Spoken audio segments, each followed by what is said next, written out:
A doutora, não sei se chama, Maria Aldina, falou da legislação da ortografia como um facto consumado e algo que todos temos o dever de aceitar.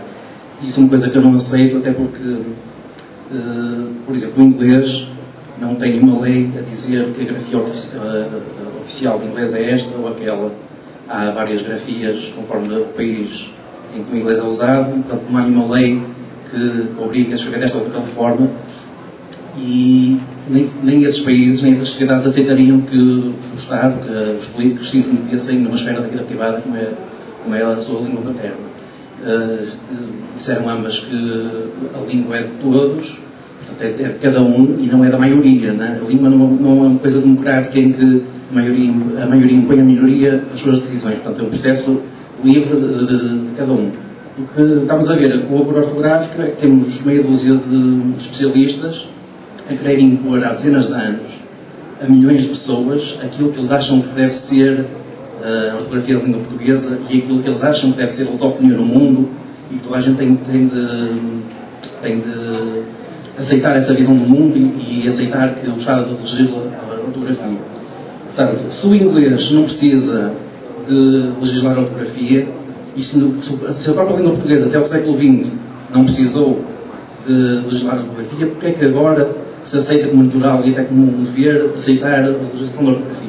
A doutora falou do exemplo de circular pela direita. Pois, a circulação pela direita não foi nenhum Estado que a obrigou, foi um processo espontâneo de circulação pela direita. Aliás, o da esquerda foi espontâneo e o da direita foi contra, foi o Napoleão que foi contra a convenção natural que existiu em Inglaterra. Circular pela esquerda tem a ver com os cavaleiros que se protegiam com a espada pela direita, portanto circulavam pela esquerda. E posso dar outros exemplos, como a anotação matemática. Ninguém se lembra de haver um parlamento que decidiu que a partir de agora o símbolo integral é este, não aquele. Né? O que nós vemos tanto na matemática como na ortografia, como até na anotação musical, etc., é que há um conflito entre vários usos e depois espontaneamente, e a palavra-chave aqui é espontaneamente, acaba por surgir uma convenção natural. Toda a gente que está a ver a internet sabe que essas convenções naturais existem naturalmente. Por exemplo, a Luísa falou nas redes sociais, nós vemos como no Twitter os retweets, os replies, etc., que não foi a organização do Twitter que inventou aquilo, foi a própria comunidade que espontaneamente foi gerando aquilo. Não houve nenhuma maioria que decidiu, uma minoria que agora vai ser de si. Portanto, isso é uma coisa que eu não aceito e acho que a doutora deu a ideia que todos temos de aceitar, que isto é inevitável, portanto, quem não aceita está a agir mal e que os portugueses têm a obrigação de adotar mais depressa possível. E disse que, pelos portugueses, exceto as instituições, amanhã podiam começar a falar português. E se não quiserem, desculpem, pelo novo ortográfico, e se não quiserem.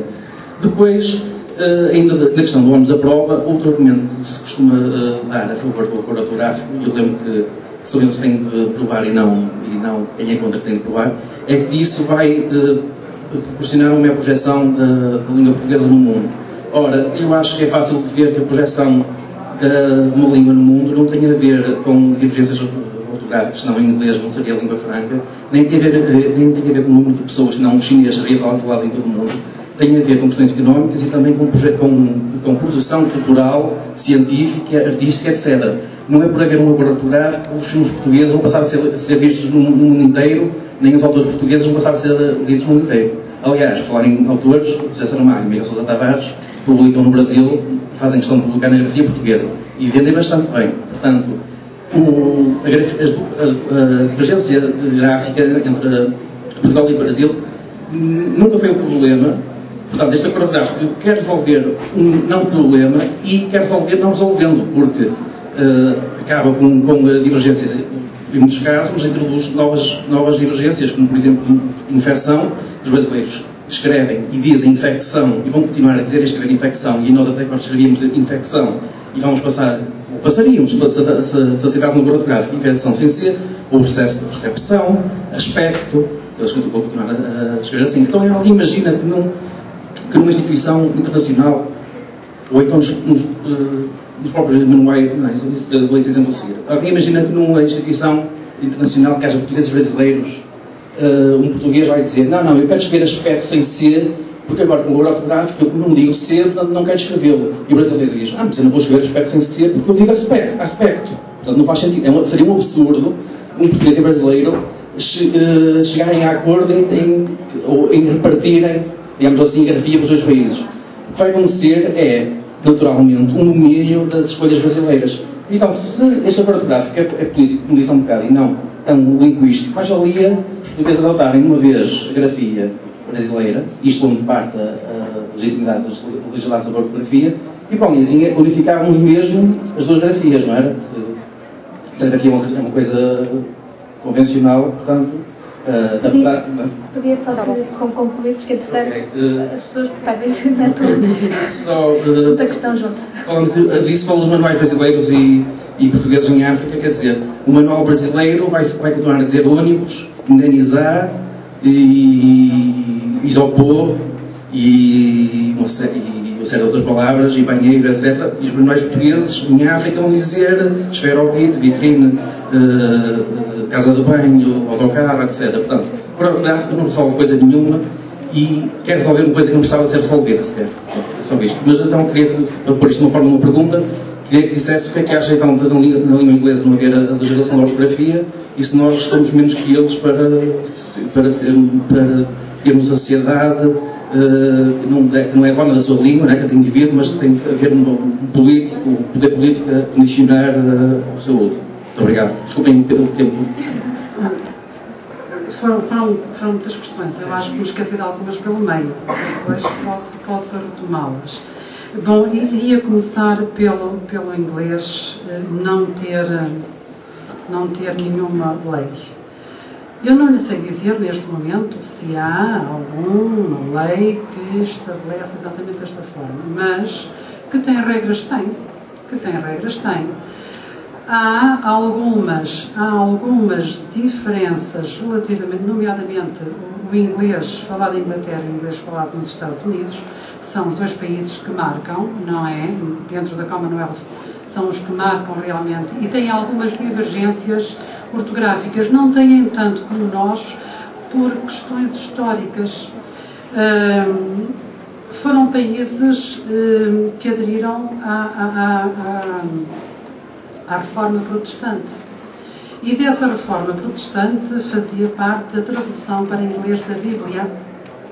E gerações de falantes de inglês, independentemente do país, aprenderam a escrever e a ler pelo mesmo livro. Nós não tivemos isso. A Bíblia era em latim, porque era uma das características, não se traduzia, só muito tarde foi traduzida a Bíblia para as línguas vernáculas, portanto, a Bíblia para as línguas vernáculas era em latim, a missa era em latim, e, portanto, ao longo dos séculos nós não tivemos nenhum elemento, nenhum livro que fosse unificador da ortografia. Depois, como eu já disse, o inglês é uma ortografia de tendência etimológica. Como privilegia a etimologia, o português sempre foi mais de tendência fonética do que etimológica. Tem as duas coisas. Não é? Tem as duas coisas. Repare que neste momento ninguém pensou em uniformizar os grafemas com o valor de X. Mas a diferença, hoje não existe nenhuma diferença entre chuva e Shaila. Mas a diferença vem do chuva e do Shaila, que apenas se mantém em algumas aldeias do norte de Portugal. Um outro caso, passo de andar e passo de palácio, para nós é igual, apenas em algumas zonas de Viseu se mantém essa distinção. Na Idade Média nós tínhamos todas essas distinções que depois foram desaparecendo e ficaram na grafia. Portanto, essa dimensão manteve-se e não houve uma tentativa de descaracterizar, porque tem a tal dimensão histórica que também é importante, de descaracterizar por completo a língua. Agora, o inglês tem regras que são seguidas e que são respeitadas. Quem as impôs? A ortografia não é democrática como a língua. Se o povo faz a língua, quem fez a ortografia desde o início foi o clérigo, que era a classe que tinha acesso à escrita, que tinha o poder da escrita, foi o clérigo que fez. Depois eram as classes, eram os nobres, alguns mais tarde começaram e dedicaram-se à língua portuguesa e propuseram as ortografias, esses livros que foram aparecendo